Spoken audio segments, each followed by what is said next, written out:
Welcome to the deep dive. We're here to plunge into big ideas and really pull out the nuggets of knowledge you need. Today, we're setting our sights on a pretty sprawling urban vision, Pavilion Damansara Heights. Picture this, an RM9 billion integrated development right in Damansara Heights, what people often call the Beverly Hills of Malaysia.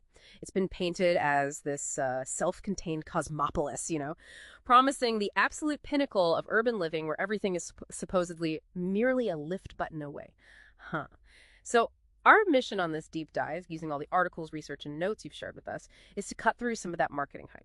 We're here to uncover the surprising truths, the core insights, and frankly, the critical questions you should be asking if you're looking at this landmark project, whether that's as a future resident or maybe as a discerning investor. It's fascinating, actually, because this project is, well, it's truly compelling, but it's also complex, a real proposition. You see this striking dichotomy.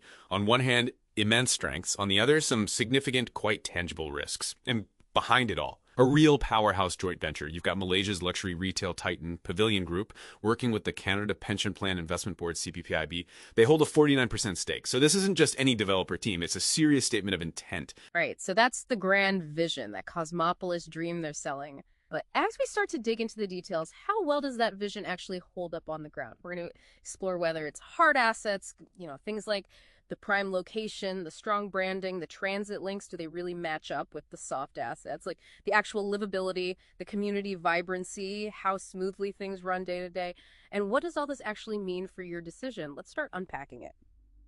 Okay, let's begin with just the sheer scale here.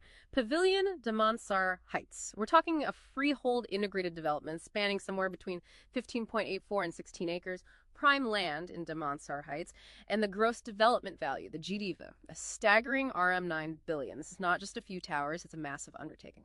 5 luxury residential towers, 9 grade A corporate towers, a huge 1.1 million square foot lifestyle mall, and there's even a hotel planned.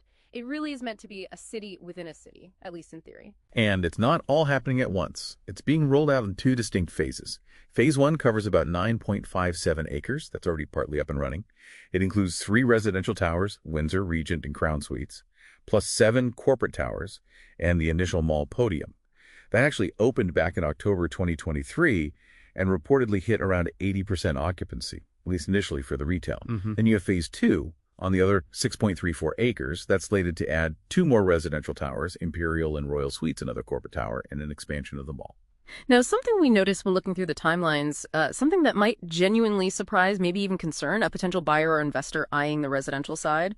We found pretty significant discrepancies in the stated completion dates across different sources we looked at.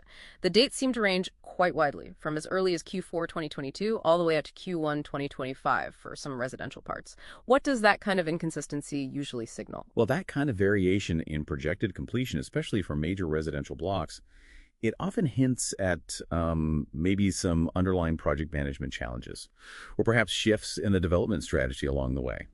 It doesn't automatically mean disaster, but it definitely flags a need for buyers to do some really thorough due diligence. Check the current status, get the revised timelines before making any commitments. It suggests the initial grand plan might have hit a few, let's say, real-world bumps. Okay, now, the players behind this project, they are genuinely formidable. Impian Expressi SDN BHD is co-owned by the Pavilion Group. In Malaysia, that name is luxury retail. They set the standard with places like Pavilion Kuala Lumpur. And then CPPIB, the Canada Pension Plan Investment Board, one of the world's top 10 largest retirement funds. Their 49% stake here, it's actually their very first direct real estate investment in Malaysia, and in fact, the whole of Southeast Asia. Some serious financial backing. It absolutely is. Yeah. And that powerful backing immediately sets incredibly high expectations for quality, for long-term success. But it also raises an interesting point for investors, doesn't it? Does having such deep pockets and a massive brand guarantee success? Or are there still inherent market risks, even with that kind of heavyweight support? It feels like it's priced for a certain level of perfection, which, puts immense pressure on the actual delivery. And speaking of delivery and quality, let's touch on the architecture and the build quality. The design's described as a bold amassing, lots of tightly clustered towers, very minimalist, reflective glass facade, and they've certainly highlighted premium construction. They point to specific things like German-engineered Viega plumbing systems in every single apartment. That shows a commitment to the unseen but really vital parts of luxury living. Definitely. And for anyone looking at the commercial side, the corporate towers, those accreditations are key. They're designed to meet BCA Green Mark and MDEC standards. That's crucial if you want to attract multinational corporations, tech companies. And zooming out for a second, for investors, getting those high-quality commercial tenants in should, in theory, help drive better rental rates for the residential units next door. It supports their value, so there's a direct link there between the success of the commercial hard assets and potential residential returns.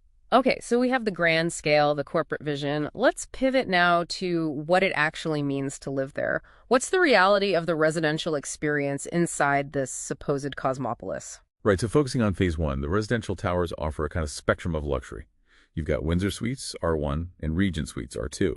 Both are 57-story towers, pretty similar unit mix, mostly 1 to 3 plus 1 bedrooms, size-wise, roughly 600 up to maybe 1,800 square feet. Then there's Crown Residences, R3. Now, this one's pitched as the most exclusive. It's a 50-story tower, but only 165 units, and they're much larger. We're talking 2,300 to 2,800 square feet. These are aimed at high-net-worth families, offering 3 plus 2 up to 4 plus 2 bedrooms. And looking ahead to phase two, we expect to see Imperial Residences, those are billed as ultra-luxury, over 3,300 square feet, and Royal Suites, which will have a broader mix of sizes. And inside the units, what do you actually get when you move in? All units are delivered semi-furnished, so that typically includes centralized aircon, fully fitted kitchens with appliances, fully fitted bathrooms, and wardrobes built in. Parking allocation, as you'd expect in a development like this, is tiered based on the unit size. Okay, here's a detail that really jumped out at me, and I think it could be a major lifestyle factor for you, the resident. There's a complete omission of balconies on all residential units. Now, in Malaysia's tropical climate, that feels like quite a significant departure from the norm. What's the thinking there, and what are the implications? It's a very striking choice, isn't it, the thinking? Likely driven by a desire to maximize the internal usable square footage and also to maintain that very sleek, uniform, minimalist facade.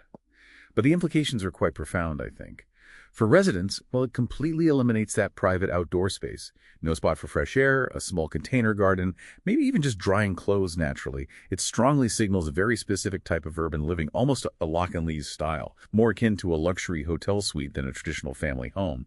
And for investors, it could potentially narrow the pool of interested tenants. Many people looking for long-term rentals in Malaysia really do expect, or at least desire, some form of balcony or outdoor space. It's a very deliberate design decision that really shapes the lifestyle on offer. But to perhaps compensate, the amenities list is pretty extensive. They've split them into two main zones. Down on level 3A, you've got the garden facilities, lap pool, wellness trail, exercise lawn, function room, kids play area. Standard stuff, but nicely done, presumably. And then way up high for the views, the sky facilities on level 57 or 50, depending on the tower. That's where you find a heated lap pool, jacuzzi, gym, sauna, steam rooms. And to really layer on the luxury feel, they're offering the Pavilion Concierge service. This apparently ranges from basics like housekeeping and laundry, all the way up to arranging private jet and yacht charters, which again raises an important question for you, the potential resident. Does this very high level of service, this extensive suite of amenities, truly justify the trade-offs we've mentioned, especially that lack of private outdoor space? It really comes down to personal value and what kind of lifestyle aligns with your needs. Okay, let's shift gears to location, because you really can't argue with the prestige of Damansara Heights itself. It's consistently called the Beverly Hills of Malaysia. It's known as an elite, affluent, highly desirable neighborhood. It offers this serene environment, lots of greenery, but it's still strategically just 5 kilometers from KLCC. It even got international recognition. Lonely Planet named it one of the world's top 10 coolest neighborhoods a while back. So the address definitely carries weight. Absolutely. And the connectivity, on paper at least, looks very strong. Road network-wise, Pavilion Damansara Heights has a commanding presence right on the Sprint Highway. That gives direct access to Petaling Jaya and KL City Center. The developer even contributed financially to the new Bangsar Damansara elevated highway nearby. But the real potential game changer here is the MRT integration. There's supposed to be a direct link to the Pavilion Damansara Heights Pusat Bandar Damansara MRT station that's on the Kajang line, and the connectivity from there is superb. Just 2 stops to KL Central takes about 4 minutes. 5 stops gets you to Pavilion Bukit Bintang in maybe 12 minutes. 6 stops to the TRX Financial District. In theory, this is a powerful, future-proof hard asset for connectivity. But, and this is a big but, now we have to talk about the elephant in the room, the traffic. Despite all those impressive transit plans, the area is, by many, many accounts, absolutely plagued by severe chronic traffic gridlock. We saw a March 2025 report in the Star calling the area a snarling mess and a constant traffic nightmare. And if you look at online forums, people frequently mention roads being guaranteed to be jammed, especially when it rains. I can just imagine the frustration, trying to pop out for a quick errand on a rainy afternoon. Yeah, and to make matters, well, more complicated, that seamless MRT connection, the one that's so central to the whole Cosmopolis idea, it isn't actually fully realized yet. The promised direct covered link bridge, that's part of phase 2, which isn't complete. So right now, the reality is it's a temporary unsheltered walk through the basement car park to get to the station. And what's really ironic, or perhaps frustrating, depending on your perspective, is that the development itself, with its sheer scale and all the associated construction and roadworks, is seen by many as a primary cause of this increased gridlock. So the solution is, in a way, contributing significantly to the problem it's supposed to help solve. Wow. So for you, the potential resident, this creates a major paradox, doesn't it? It's marketed heavily as a transit-oriented development, a TOD, but the extreme road congestion actually undermines the whole benefit of potentially reducing car reliance. Simple, essential trips, school runs, maybe picking up groceries somewhere else, they could become real ordeals.